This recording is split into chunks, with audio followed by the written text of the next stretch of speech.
What up, what up, what up, and Happy New Year's to everyone. It's your girl K.Honesty, and I'm about to do my 2-in-1 review of Basketball Wives LA Season 11, Episode 12, and Basketball Wives Orlando Season 1, Episode 12. Or should I say, better yet, the Basketball Wives LA and Basketball Wives Orlando season finales. So yeah, if you haven't seen those two episodes in particular, turn this video off, go watch those episodes and come back and watch this video and like this video and subscribe to my channel and hit the notification bell. It's a simple and free way to support my channel. It literally takes less than 4 seconds to do. 4 seconds of your time that you won't miss. It literally takes less than 4 seconds. What are you waiting for? What are you waiting for? It's not like you're going to get hit. You're not going to get killed for pressing the button. Just do what she said on Rush Hour and press the goddamn button. Anyway, I'm not a public speaker. I will tend to fumble my words. You'll hear me say so, like 1,000 times. I might stop to regain my thoughts. I might start talking slowly to regain my thoughts. I'm going to be looking at my notes that I take throughout the show, and anything I say is my opinion. It does not reflect anyone or anything associated with the show. And comment below what you thought of both finales, what you would grade them, if I forgot anything, if I was off on anything, all that good stuff. Comment below. I like to grade the episodes before and after my reviews. Of course, this is my 2-in-1, so of course we're going to do LA first because they're the OGs. I always do LA first. So I'm going to give my grade for LA, and then we're going to get straight into that. And I will give my grade for Orlando when I start talking about Orlando. And of course, I will timestamp in the comments when I start talking about Orlando, just in case some people don't watch LA. So yeah, I'm going to grade this finale, this Basketball Wives LA Season 11, Episode 12. I got to give it a C plus. It didn't give. I wouldn't even be upset if it didn't come back. Because at one point, LA took a hiatus, and I was like, oh, they're not coming back. And then they did came back. They took that hiatus after that whole OG situation. So I was like, okay, they're not coming back. I'm not really mad at it. But then they come back. After a 2-week hiatus, because of the holidays, we come back with this bullshit-ass episode. And it's the finale. They could have kept this, or they could have gave this to us Christmas Eve or New Year's Eve. Either way, so yeah, C+, that's what I'm going to grade it. Last chance, spoiler alert, if you haven't seen Basketball Wives LA, Season 11, Episode 12, turn this video off. I'm about to spoil the entire episode. And I will, of course, give what's the word? I'll give a heads up when I start talking about Orlando, yeah. Let me get some sip of my hot cocoa. I feel like such a big kid drinking hot cocoa and marshmallows. My little marshmallows melted on the top. It's so cute. I made a big mistake putting it in my coffee cup that keeps the drink hot.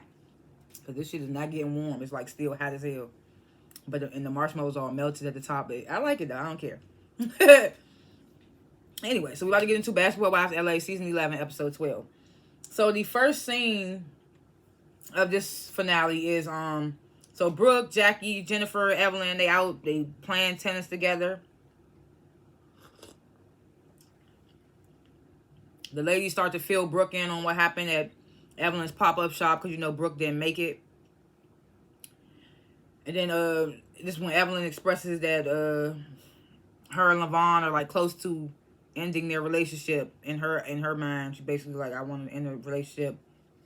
And she tells them that she wants to go to Houston to talk with Shawnee's husband, who's a pastor, get some more insight on why she's feeling the way she's feeling. And she says, Shawnee said, bring the ladies. Just the three that's there, Jennifer, Jackie, and Brooke. Brooke not even an OG, but I digress. So, then we get Giselle, who is... they give us these little short scenes. I don't feel like they were necessary, but you had to fill some shit in, so... We get Giselle, who's excited about her packaging and the branding of her products came out the way she wanted it to. And then we get Vanessa and her sister looking at another gym space. And Vanessa's basically like, this is the one I want to put the offer down on. And I'm just like, why you keep doing all this and your husband is not seeming to be cool with it?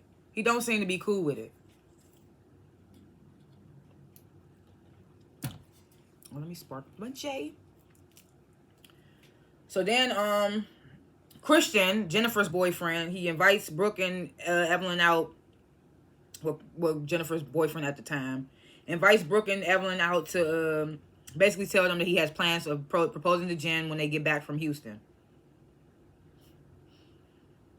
And then out of nowhere, like Brooke and Evelyn didn't even ask, but he just started randomly telling his prison story. I mean, I get it. You trying to let them know that you have your past and all that, and you like, I get it. You trying to appeal to them or whatever, but it's just like, damn.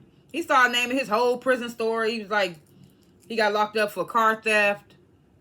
He made it seem so soft. He rented a car and forgot to return it, so he got locked up for car theft. I'm like, I don't know how true that is. I don't know. Stuff like that maybe do happen. Maybe it do. And then he was talking about how he got arrested for assault or something, but he didn't touch the woman. He was explaining how he didn't touch the woman. And I mean, it could be true, but it was just like, why you over-explaining? They didn't even ask you all this. So that was kind of like a red flag in my book. Plus, he's super old, super younger than Jen. I didn't even realize he's 30 and Jen pushing 40. I mean, pushing 50. So I was like, I don't know. But, so, you know, Evelyn's in her confessional. I hope that Christian, who he say he is, and I'm nervous for Jennifer because she always seems to find the wrong guys, this, that, and third. You know, all of them are nervous for Jennifer. And then Jennifer can't find a catch to save her life. I mean, I don't know what was wrong with Jelani. I like Jelani. Told y'all I be fumbling my words. My tongue is like, bitch, you ain't saying it. But I liked Jelani. So I don't know why she stopped fucking with him. They never even explained that.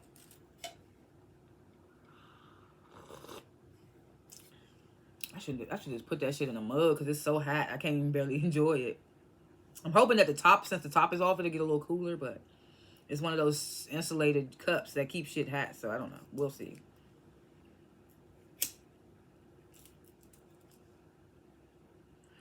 So the ladies, they arrive in Houston. They go out to eat at Evelyn's baby father's. He got like a rib shop or something like that. Her baby father is called Crawford, who is also like he was the manager. I mean, he is the manager of the label that Megan Thee Stallion just got out of. But he's also Evelyn's ex, and she says they're on good terms. So he's sitting there eating with them or whatever, or just sitting with them, chatting with them or whatever. Jackie get you want that old thing back, talking about Evelyn. Evelyn giddy, all cheese and smiling like she ain't somewhat engaged out here.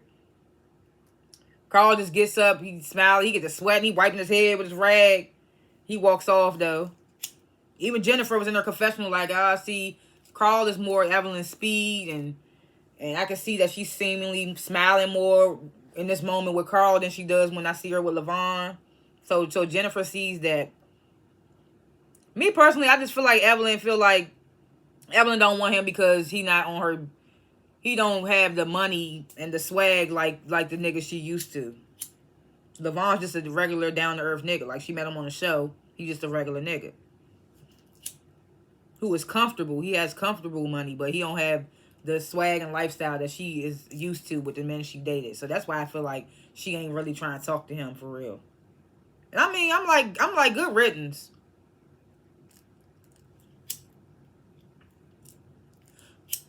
Like, LaVon, he dodged the bullet if you ask me. He gonna find the right woman for him, man. It's not Evelyn ass.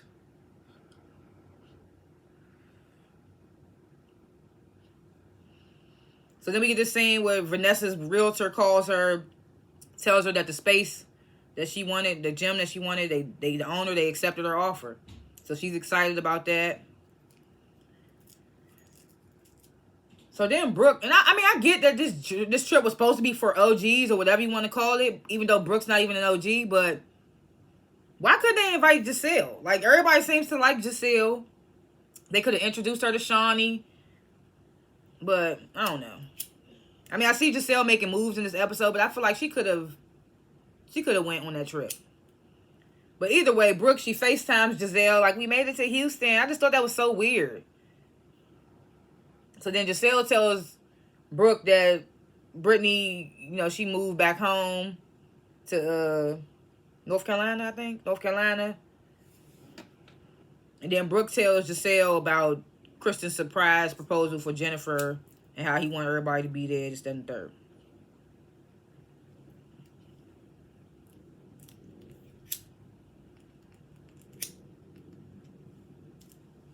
That's what this motherfucker want to hit, and I can't stand this shit. So yeah, like I said, the ladies are in Houston after they ate at Evelyn's ex spot. They go to meet up with Shawnee. This is when Brooke drops the news that Brittany moved back home. They all feel like, oh, we treated Brittany with so much love and respect and da da da.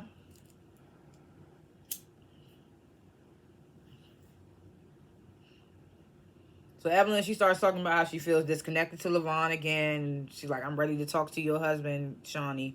I forgot what Shawnee's husband's name is. He a pastor, though. I want to say Pastor Keon, but I could be wrong. I don't want to be saying the wrong name.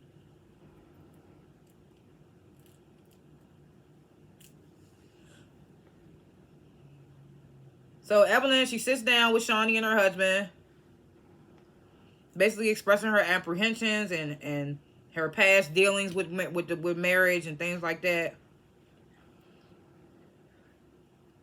So the pastor's like, well, I don't think that you've healed enough to be dealing with Levon.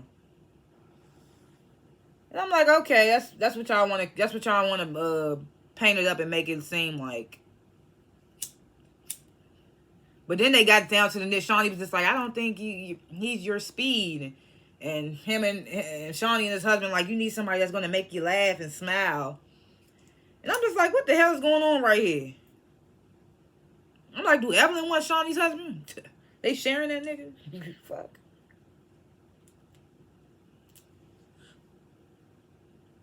Then we get this scene, Giselle's basically basking in the fact that her products are in this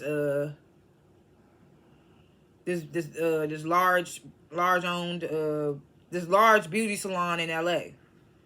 It's like one of the largest beauty salons in LA. She's basking in the fact that her products are there. She's looking at the presentation. She FaceTimes her fiance and shows her fiance, gives her props, like, I'm proud of you, this, that, and the third. Giselle's like, yep, now I can focus on the wedding, getting married.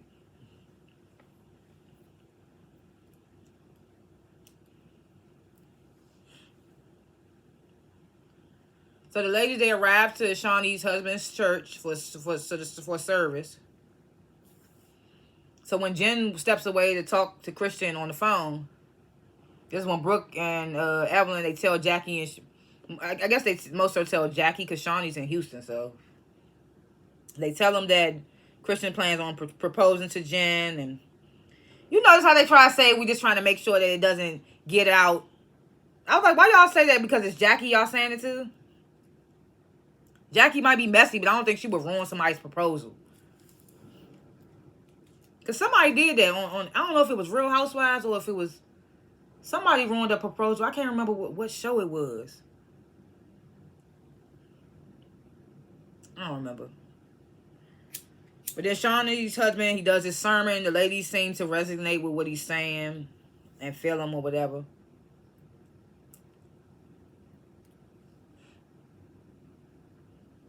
Then we get the scene with Vanessa. She FaceTimes her husband, tells him about the gym. He's super quiet. He don't say nothing. She's like, well, I'm not liking this enthusiasm from coming across the phone, so maybe I called you at a bad time because you don't seem happy. So he he basically, like, he feel away that she made that move without consulting him, without his input, basically. And then he hangs up on her ass. I was like shaking my head. It's like this nigga don't even fuck with her. I feel like, I don't want to say this, but I feel like her husband got like a whole nother life. Because they live in Arizona. And she out here in LA filming the Basketball Wives. So it's just like he could be out there doing whatever he wanted. Then that one scene where he was in town and they was looking at spaces, he was like, he basically was like not fucking with her. I was just like, is this your husband?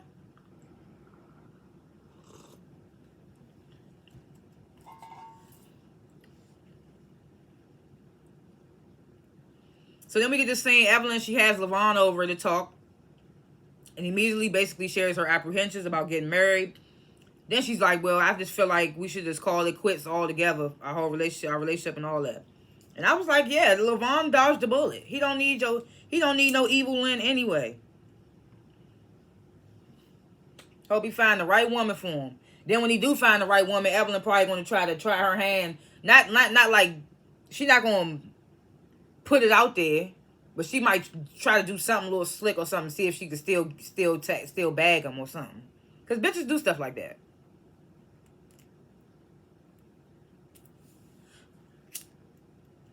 She gonna find another toxic ass nigga. And I don't even care, because I don't like the bitch. So let her keep finding these toxic ass niggas. She had a good nigga, and I'm glad that he got away. Yeah.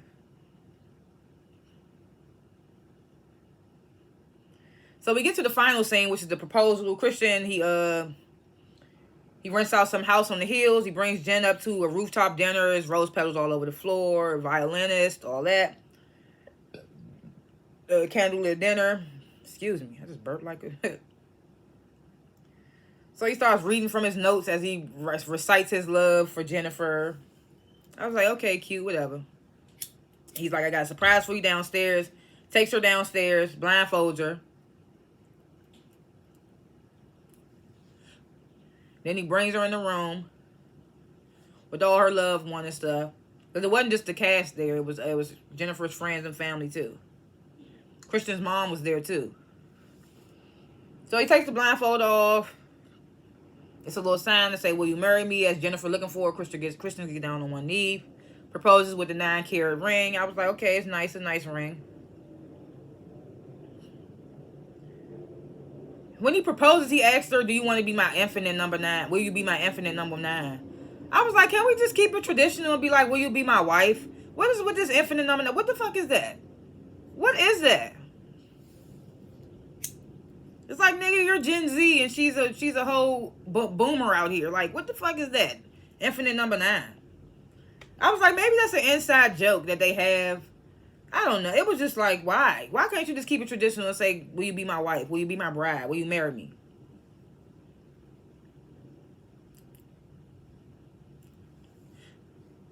I wish them nothing but the best, though. I'm not the best. I'm not the biggest Jennifer fan, but when it comes to love, just let that girl have her love. Like I said, I don't see what was wrong with Jelani, but let that girl have her love. So everybody mingling and stuff. Jackie FaceTimes Vanessa to tell her I'm at Jen's engagement. She shows Vanessa that she got on her Gucci belt that she couldn't fit at the beginning of the season. You know, Vanessa was supposed to be helping her work out, but Jackie was supposed to be working out. So apparently now she could fit into this belt. She's showing Vanessa. Vanessa's like, I told you hard work pays off.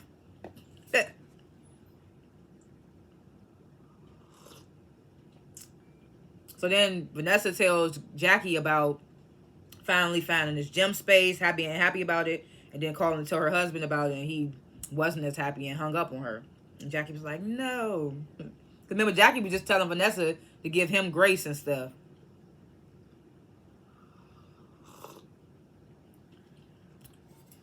Then we get the ladies, they all come together, they give each other's praises, especially Giselle. They give her praises because, you know, she came as a newbie. Then Brooke tells the ladies that she's going to renew her vows with her husband. Oh, wow. Like, we were so surprised. We saw that shit coming. I mean, I know I did. And that's how the episode ended. And like I said, C+, it was so dry. I wouldn't even be mad if they don't bring it back. I would not be mad if they don't bring it back. I'm going to miss Jackie, saying Jackie on my screen and her antics, but I would just rather not bring it back. If you're going to bring back Jackie and a whole fresh new cast. Because I'm over it. I'm over all the other ones. I really am. I'm over them. It's just so... It's so boring. I mean, I get that they got the real life situations that's happening too. The Brooke's daughter and Evelyn's domestic violence stuff and all the sensitive and serious moments they had on the show. But it's just like, it's just not given.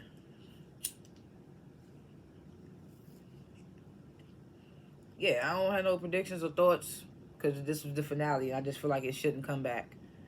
If it does, they need a major shakeup. I don't want to see the same faces on my screen. I really don't. I mean, they could keep Jennifer. They could keep Jennifer. I wouldn't be mad if they kept Jennifer and Jackie. But please get rid of Evelyn and Brooke. Please get rid of their asses. I wouldn't be mad if they kept Vanessa. This is her first season. Give her another season. Let's see what she got. I say bring Clayana back. I don't care. Like, Clayana, the episodes with Clayana were more interesting than what we had in this episode. Like, what the fuck? Anyway, those are my thoughts or whatever. Thanks for watching this review, and comment below what you thought of Basketball Wives LA Season 11, Episode 12, the finale.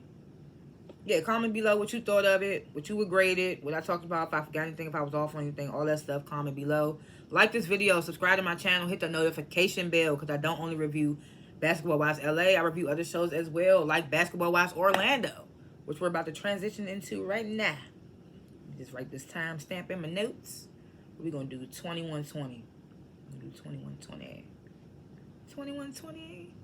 Alright, so this is my review of Basketball Wives Orlando, Season 1, Episode 12, the finale. So if you haven't seen that, turn this video off, go watch it, come back and watch this video, like this video, subscribe to my channel, hit the notification bell. It takes less than 4 seconds to do. Less than 4 seconds. If you fuck with me, hit the like button. Why would you watch this for more than a minute and not hit the like button to support me when it's simple and free? Just do it. Just do it. Like Nike say, just do it. But yeah, I'm not a public speaker. I'm going to say I'm going to say so, I'm going to say like, I'm going to stop to regain my thoughts, I'm going to talk slow to regain my thoughts, I'm going to read my notes that I take throughout the show. And anything I say is my opinion. It does not reflect anyone or anything associated with the show. And like I said before, comment below what you thought of Basketball Wives Orlando, Season 1, Episode 12, the finale. Comment what you would grade it, what you thought of it. If I forgot anything, if I was off on anything, all that stuff, comment below. I like to grade the episodes before and after my reviews because I be changing my mind. For this to be a finale, I don't know, maybe I'm biased. Like I've been saying, like I've been enjoying Basketball Wives Orlando. I don't know because this is like a fresh cast, it's a fresh show. All these are new ladies. I didn't know none of these ladies except for Megan and Nikki a little bit. So just like I enjoyed Basketball Wives Orlando. For me, this finale, I'm gonna give it a B-. I liked it. I enjoyed it. I'm sorry. Like Basketball Wives Orlando has been given way more than LA for me. It's been given. I don't care. It's been given. B-. I'm standing on that. Last Chance, Basketball Wives Orlando, Season 1, Episode 12, the finale. I'm about to spoil it, so turn it off if you haven't seen it. So the first scene of Basketball Wives Orlando, Season 1, Episode 12, the finale. The ladies, they meet up for brunch. Notice I keep saying finale for LA and Orlando because I'm not sure if those are the finales, but they gave finale teas. And I think that was finales, but yeah, I'm going to stand on it. I feel like it was finales. But the first scene of Orlando is, so the ladies, they still on that content. They still on that content trip. But I forgot where they traveled to. They didn't travel far though. But they still on that content creating trip. And they all meet up for brunch. Megan basically gives out like the itinerary, what they're gonna be doing for the day. Out of nowhere, Danielle's like, Morgan, what's up? So then Morgan and Danielle, they start going back and forth, back and forth. It gets to a point where Morgan's like, I'll beat the shit out of you. And Danielle was like, well, let's do it. But then neither one of them got up. I was like, y'all don't really want to fight each other.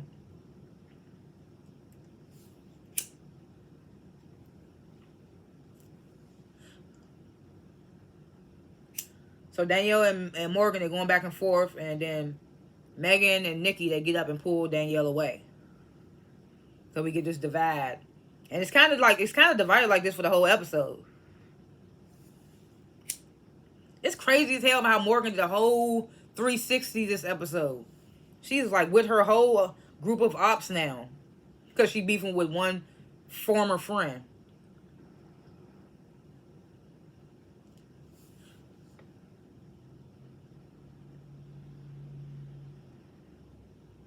And I get it, like Morgan, she got confirmation from people outside of the show that Danielle did say what Mulan said she said, but it's just like, you about to team up with all your ops just because you beefing with Danielle right now?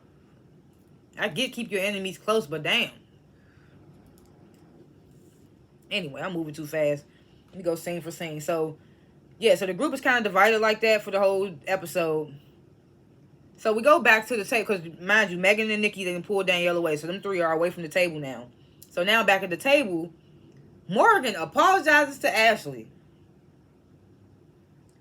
She says that she says basically that she started the brothel rumor.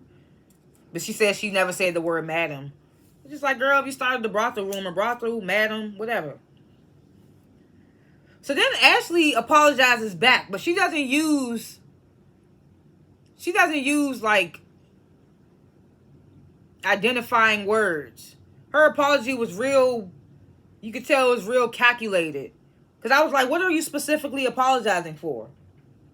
Because people online think that she was apologizing for giving Morgan's ex her address. And I'm like, Ashley, if you really did do that, I cannot fuck with you. I've been fucking with Ashley this whole season, but if she really did that, I cannot fuck with you. I really can't. But she doesn't specifically say what she apologizes for.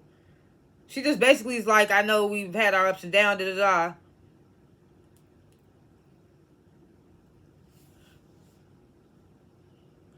But I was shocked. I was like, oh, Morgan really trying to... I'm like, did she low-key see the backlash she was getting with her and Danielle? So now she's trying to choose the winning team or the team that everybody fuck with? Because I was like, Morgan switched up completely this episode.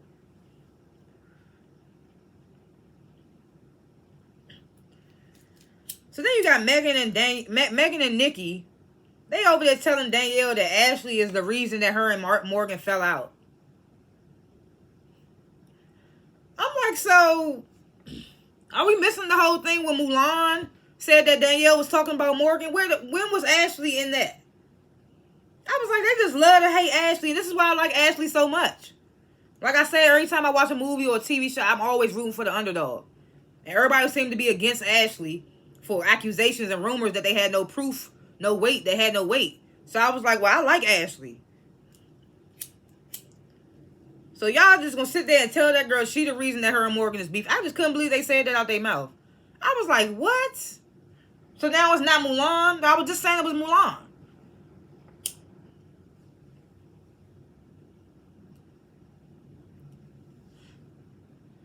So the next day or whatever, maybe the same day, I don't know. All the ladies, they go to get massages, facials, the spa treatments or whatever. So then they come back together to like do a little, it was like a little gift giving for Lindsay. Because she about to pop any day, whatever, in that moment. A couple of ladies give their favorite Lindsay moments. I'm like, how are we giving Lindsay moments when she wasn't even barely on the goddamn show? If we giving Lindsay moments, it must be shit that wasn't on camera. Like, I was just like, how are we giving Lindsay moments? The only interesting moment Lindsay had was on the first episode when she basically bombed out Megan for what she said about saying that Megan dated Morgan's ex. That was the most interesting that we got from Lindsay.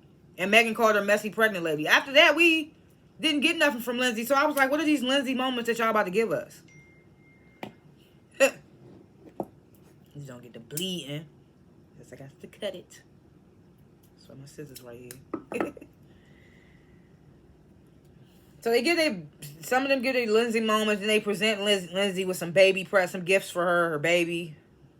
Lindsay gets emotional, thanks to ladies for being there for her. I was like, who was really there for? Y'all, they came to your baby shower, but other than that, only one I seen really there was like Morgan. She came to the ultrasound. You would see her taking her places a couple times, shopping with her for the baby. But I was like, what are you talking about? They've been more supportive. Like, what? I guess. She alone. Her baby father's out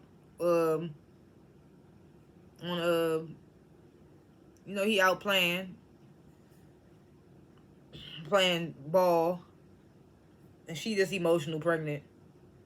So I guess she just said that. She's like, I appreciate you guys. She gets emotional. I'm just like, this whole scene was just like, what? I get it, though. Like, okay, she's the pregnant one.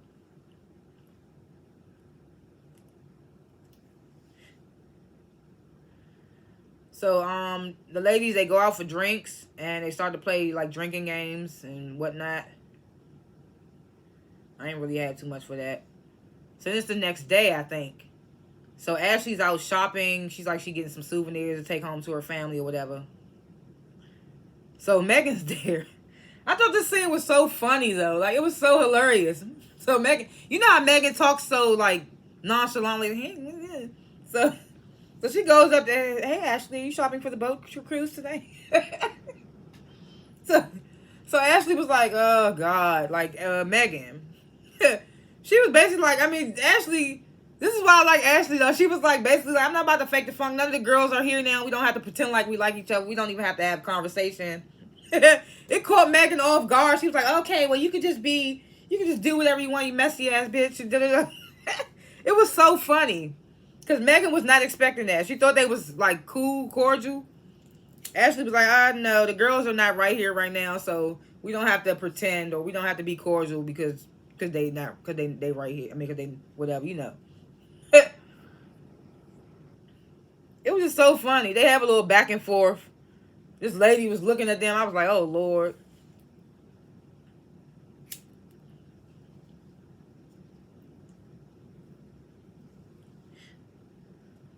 So like I said, the groups are kind of divided this episode, this finale. So Megan, Nikki, and Danielle and Lindsay, they meet up for brunch. Ashley, Mackenzie, Neek, and Mulan, they meet up for brunch. So both groups, Ashley is with them telling them about her run-in with Megan earlier that day. And Megan is telling them about her run-in with Ashley earlier that day. So Megan and Nikki and Danielle and them, they like, you know, Ashley just loves conflict. And Ashley asked on her, she out to brunch with them talking about, yeah, I was saying for Megan to shut up and let Danielle and Morgan keep arguing. I like that shit. I was like, at least she admitting that she was there for it. She was here for it. I was like, I don't care. I like Ashley. I don't care. But if she did do that, sending the address out to Morgan's ex, that was a little excessive. But I like Ashley. I don't care. So then we get the scene with Ashley. She calls her husband. So remember at the beginning of the season, she shared with us that her eldest son and her husband are both on the spectrum. So she was getting the youngest one tested. So she's on the phone with her husband now, telling him that basically the second son, he was diagnosed with autism as well. And then she said they're trying to have a girl, and they're going to go through surrogate, and they just going to prepare for her to possibly be on the spectrum as well. So they basically just talk about what they're going to have to prepare for with the second son, with the baby son. They should be like, they kind of know how to start move the ball rolling because of their first son being on the spectrum and things like that.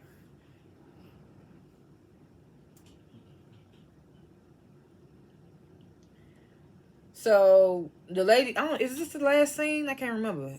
I feel like they got off the boat before the last scene. I don't remember. So the ladies, they get on the boat. All my marshmallows melted in my hot cocoa. I forgot. It warmed up a little bit. It's still a little hot though. So they get on all the ladies, they get on the boat.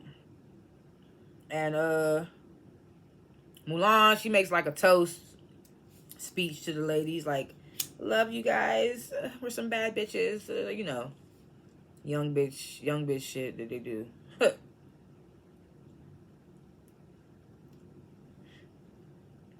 So the ladies, they vibing and whatnot. So then we get this random ass. Now I like Mackenzie, don't get me wrong. And the reason I liked Mackenzie, because all season, she wasn't letting Danielle get under her skin. She wasn't letting Danielle bother her. She was so unbothered. But then we get this scene where Mackenzie randomly calls out Danielle about the animosity towards her all season. They going back and forth. And Danielle's like, you finally found a backbone. And everybody's like, yes, Mackenzie digging her ass. It's like, And Mackenzie's like, bitch, he's with me. Rashad's with me now. You just understand it. Realize it. We're going to get married on TV. I'm just like, not too much, Mackenzie, because when they showed that scene, you out to dinner with that man, and you asked him, no, you said, I can't remember. You was like, where are we? And he was like, we building to something or something. I can't remember. But basically, he didn't say you was his girl. So you need to chill before you be just like Danielle. And it's like you was just like Danielle at the beginning of the season, wasn't you? Because you and Nick had that situation. And Nick funny as hell. So as Mackenzie and Danielle getting into it, at one point Mackenzie's like, I'll drag your ass.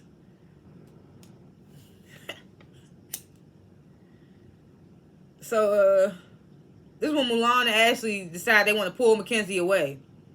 But what I did notice though, so Mackenzie was like, I'll drag your ass. Danielle was just sitting there. Soon as Ashley and Mulan came over to pull Mackenzie away, that's when Danielle got up and was like, yeah, what, bitch? And I was like, Danielle, you don't give me scary. You annoying, but you don't give me scary. So I was like, why'd you wait till they came to hold her back to come to try to get up?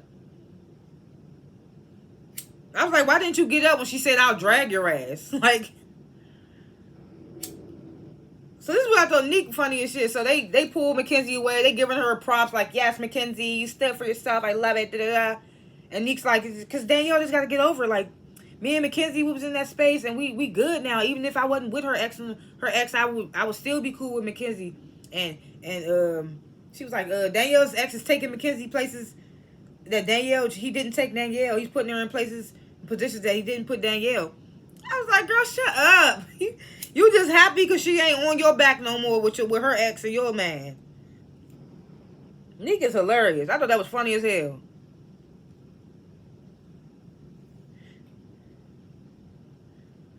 Danielle calls her damn ex the scum of the earth, calls him all types of shit. I was like, damn, that's your baby father. That's your whole baby father. But you know she hit that, I love my kids. So that's the only thing ever.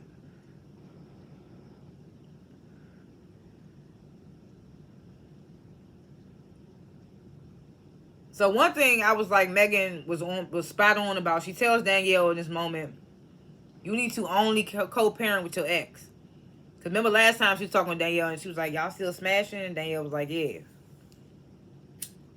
So yeah, all that smashing and all that stuff, y'all need to dead that. Especially if y'all having court problems. That's why I kind of didn't believe it when she said they were still smashing. I was like, I don't believe that.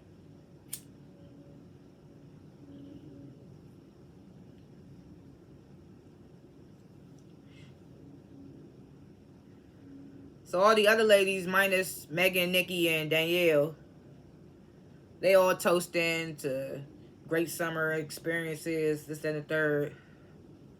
I'm just like, damn, Morgan really with the ops now, toasting with them and shit. But I did find it strange. It was at one instance, I think it was when Megan and Ashley was getting into it. And Megan said, oh, so now you and Morgan are friends, Ashley, because she beefing with Danielle. And Ashley was like, we're not friends now. This is why I fuck with Ashley. She was like, we not friends. We had that conversation. We apologized to each other. We not friends, though. I was like, damn, Morgan did a whole 360. So you still fucking with Mulan, too? Meanwhile, while they toasting and stuff, looking happy, Megan, Nikki, and Danielle looking salty as hell, sitting somewhere. And Megan's like, well, Danielle, you were my friend in the beginning through this, and you're going to be my friend. You're my only friend in the end. I was like, damn, what about Nick? Did she try to throw Nikki in there last minute? Oh, yeah, you and Nikki, too. I was like, Megan just wild as hell, bruh. That's how the episode ended. Like I said, still, I give it a B-. It's entertaining. Like, it's new people. It's not the same old BS. Like, I don't know. I was here for Orlando, and that's how I felt about it. But yeah, I do hope that they come out with another season. I hope they come back with another season. I hope they bring all the same girls back. I don't mind seeing, because this is the first season. Bring them all back for another season. If they don't give the second season, that's when you start replacing them with other people or whatever. You could bring one newbie in. I mean, you really don't have to, because now that Lindsay done dropped her baby, I want to see how she gonna be now that she ain't got no belly or nothing. Because we saw how messy she was on the first episode.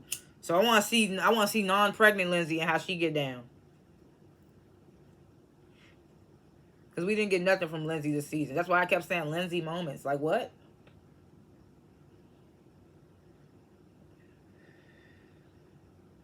Megan, I mean, why not?